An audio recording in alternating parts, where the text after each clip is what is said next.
Para sa ating pangaraw-araw na talata, tayo ngayon ay nasa Exodus Kapitulo 22 sa versikulong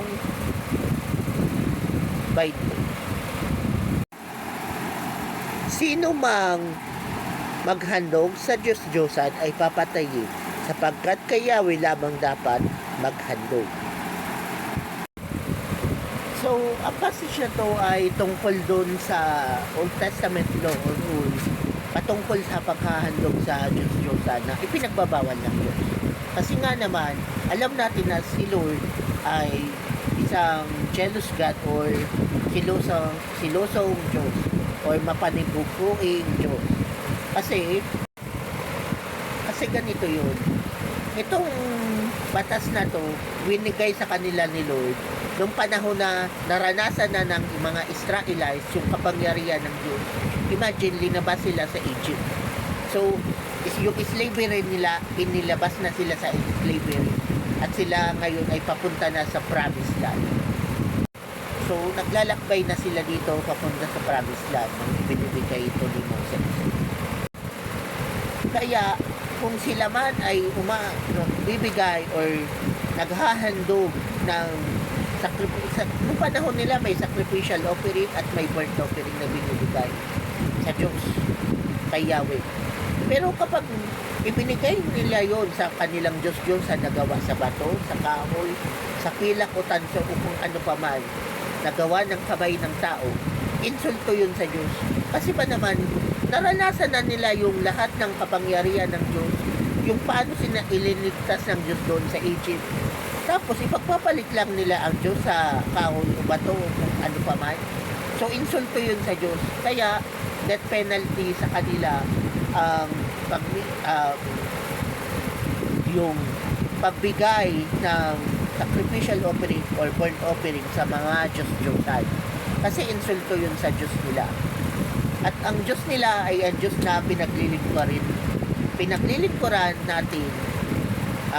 Siya ang Diyos ni Abraham, ni Isaac at ni Jacob na ngayon ay pinaglilingkuran na rin natin. Di ba?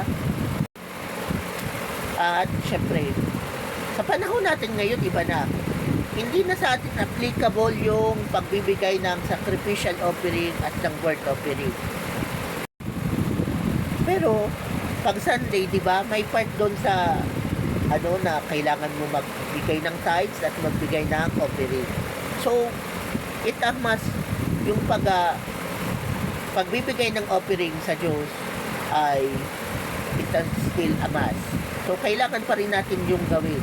So, sa ngayon, hindi na sacrificial offering, hindi na burnt offering, but through finances. Diba?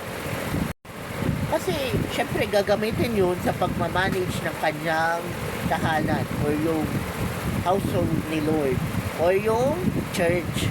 Kasi, syempre, kailangan natin magbayad sa venue ng church, yung kuryente ng church, yung internet supplier ng church para maka-live stream. At yung, syempre, may kuryente, may tubig, at may upa. So, kailangan natin tayo bilang Kristiyano, kailangan nating suportahan financially ang church through offering. Kasi, after all, ganyan yan naman talaga. Kahit noong Old Testament, ganyan. Diba? Kailangan nating suportahan ang kanyang sambahayanan. Kailangan nating suportahan ang kanyang templo. So, kahit sa panahon natin ngayon, nararanasan natin ang kapangyarihan ng Diyos. Kaya, dapat yung mga Israelites noon, ipinagbawal sa kanila na magbigay sa mga Diyos-Diyosan. So, sa panahon natin ngayon, alam natin kung saan dapat natin ibinibigay ang ating tithes and offering. Hindi sa taong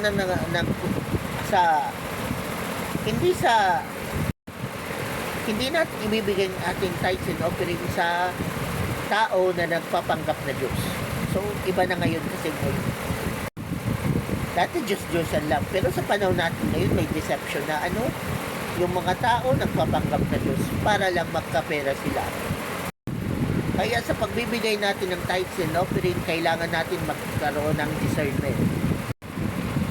Tandaan, dinadala natin yun sa altar ng Diyos para mamanage ang kanyang templo.